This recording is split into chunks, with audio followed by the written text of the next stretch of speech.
Hi, I'm Suzanne Hume. I am the Educational Director and founder of CleanEarthForKids.org, a nonprofit. We work to protect clean air, water, and non-toxic lands.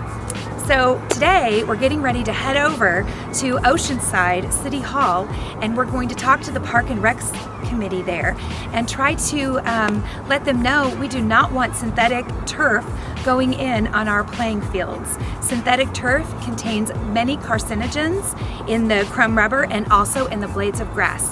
Synthetic turf has tire crumb in it. It's known to have 52 carcinogens and 6 suspected carcinogens in it. If a kid gets scraped with synthetic turf, they're at risk of pneumonias, sepsis, and bloodstream line infection. So synthetic turf is very toxic. It has all plastic and chemicals on it and in it. So let's get some grants for some improvements of natural grass and keep it safe for our kids.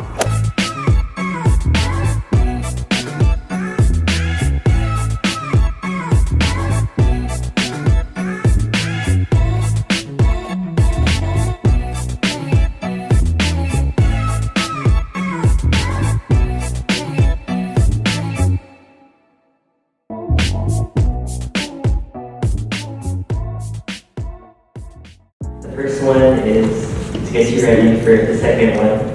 I call it my plea.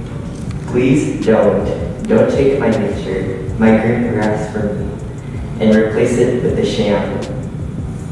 The second one I call it synthetic nightmare. Oh, how the times have changed, and for the worst I do find strange. Plastic wants all around, plaguing my nightmares as I drown in PFAs, mercury, lead galore, and other chemicals, much more. In this waking dream, I too see other athletes just like me, tripping, falling, screaming, crying, their dreams crushed by some plastic thing. I identify the thing as a synthetic monster, a green, ugly, dangerous, grassy imposter. Its tendrils burn from the sun as its worshippers just throw more and more funds at it to fix it time and time again. They just won't listen, just won't bend. I want to cry but laugh instead. Natural grass is way cheaper, I address to them. I turn around to a deadly gift the grass monster presents to me. A whiff of cancer I smell in there. I back away and run in fear. But then I awake once more and all is safe. I sigh relief. But oh boy, would it have been bad if I had latex allergies. That would have been a drag. Hi everyone, my name is Gabriella Natali and I'm here with Clean Earth for Kids as well to speak about synthetic turf. As you know, synthetic turf is something Clean Earth for Kids really care about bringing attention to. Synthetic turf is extremely dangerous for both kids and adults in so many ways. Yet we find it in our local sports parks and recreational parks, all places our community and youth are surrounded in the most. For example, your child may be playing a casual game of soccer with some friends but end up falling and scraping himself on the turf. No biggie, just put a band-aid on it, right? But no. If a person scrapes himself with a carbon black remover embedded into the turf, it can lead to the fatal infection of MRSA, which causes pneumonias, sepsis, and bloodstream infections. MRSA is extremely dangerous because it contains the antibacterial-resistant infection that was tested to be found in 70% of synthetic turf fields. If we continue to produce and implant synthetic turf into our fields, we're putting the community at risk. So we're asking you to please embed regular grass, which is also less expensive, into our community. Since I have time, I wanted to talk about pesticides as well. Pesticides are used to kill insects and bugs on crops in order to prevent and protect them from insects ruining them. It seems fair, but it's actually ruining our environment and we are degrading and destroying our biodiversity when we use pesticides. Many animals struggle to survive because of pesticide use in the environment, such as birds and sea life. But also they are harming humans as well. Production workers, farmers, sprayers, and other agricultural workers are exposed to these pesticides. Raw materials, toxic solvents, and airborne carriers are all examples of the dangerous things that humans have to be exposed to. Pesticide credits include production of food and fiber, but yet also the amelioration of vector-borne diseases.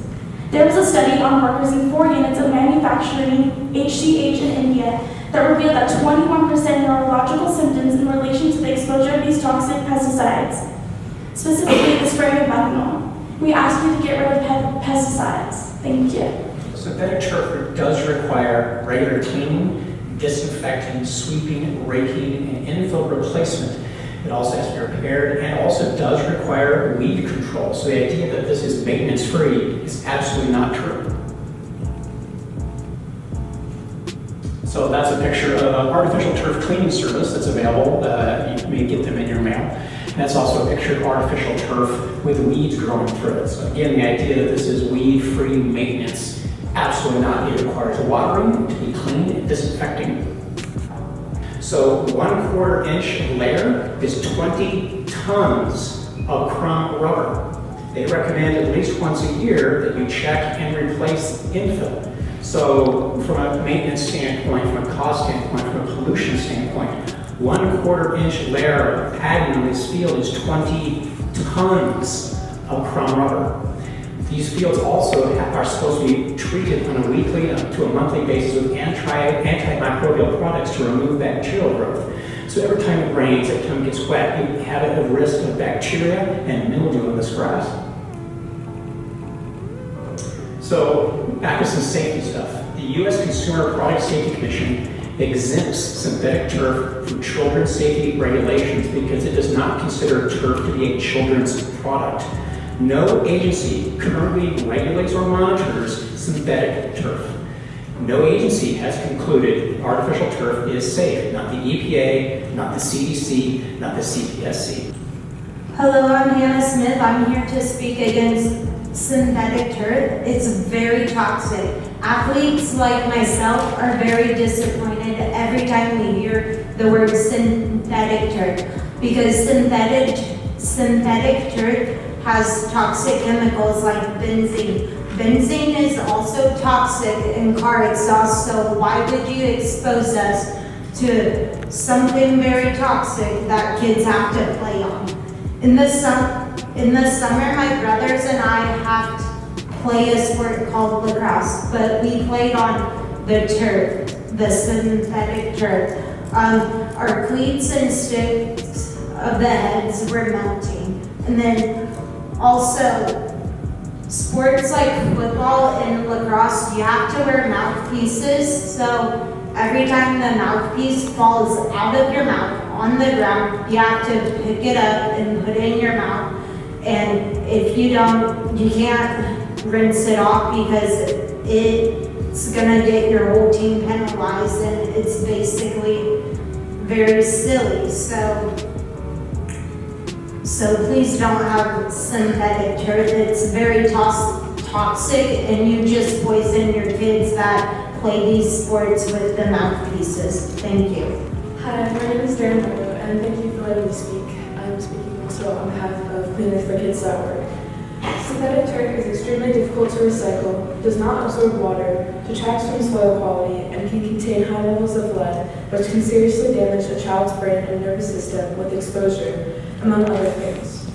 Other toxins found in synthetic turf, specifically crumb rubber, include benzylthiazole, a respiratory irritant, carbon black, which is identified as a cancer-causing chemical by California's Office of Environmental Health. On the other hand, natural grass absorbs CO2 and emits oxygen, manages to store water, and is less likely to cause injuries, especially for soccer players. I believe that natural grass is healthier for the planet and for the children that use it. Thank you. Commissioners, my name is Mary Ann Viney. I live in Carlsbad, and I'm here to talk about synthetic turf. I really want to thank you for the opportunity to speak tonight, and I really appreciate all the work that you do for the city of Oceanside and for citizens in general. So I'd like to say, first of all, that back in 2015, the California EPA and the federal EPA both backed off from their stances that synthetic turf is safe. They said that the studies out there suggesting synthetic turf is safe are incomplete. In 2016, California EPA decided to conduct its own multi-million-dollar synthetic turf study, which is ongoing now. It is the most comprehensive study ever done on synthetic turf, and it's going to be out sometime this year. It will provide a health risk assessment on this product, which contains multiple carcinogens, including lead, which the EPA has said there is no safe level of lead in children's blood. So the prudent thing to do is to wait until the health risk assessment comes out before you invest in synthetic turf, because you really don't know how safe this product is for our kids until you get that information. We took an oath to protect residents' health and safety. So if you do decide to go with synthetic turf now without all the health and safety information, then what you are doing could be construed as something akin to using our kids like human guinea pigs, because you really don't know how safe the product is at this point.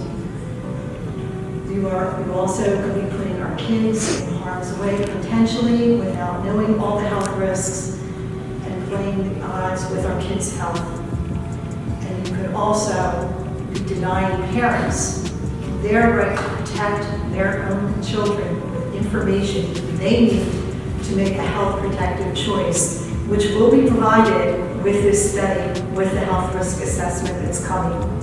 So even this fact alone, that there are multiple carcinogens in this product that is mostly unregulated, even that should give you caution when it comes to our children.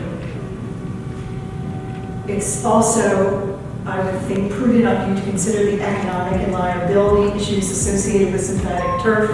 Pediatricians report synthetic turf produces knee injuries, head injuries from compaction, staph infections, biocides have to be applied to get rid of the germs, and also pesticides need to be applied to stop the growth of weeds under the synthetic turf. So maybe at the end of the day, we can all walk away happy because there won't be health risks for our children. That is just irresponsible and unsustainable for people and the planet's health now and for future generations. So for more information, I would really encourage you to contact the California EPA and the California Office of Environmental Health Hazards Assessment. They are the ones doing this study, this very, very thorough and comprehensive study paid for by our taxpayers. And you can find out what's going on with that study. You can also contact non-toxic Carlsbad, non-toxic neighborhoods to find out more information. And I would encourage you to put this on as an agenda item. Thank you so much for listening.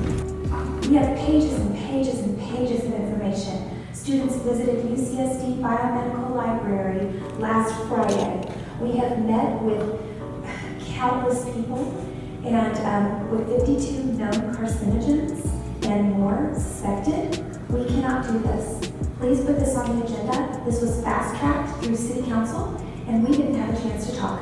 Thank you so much. I really appreciate you. Thank you, Ika.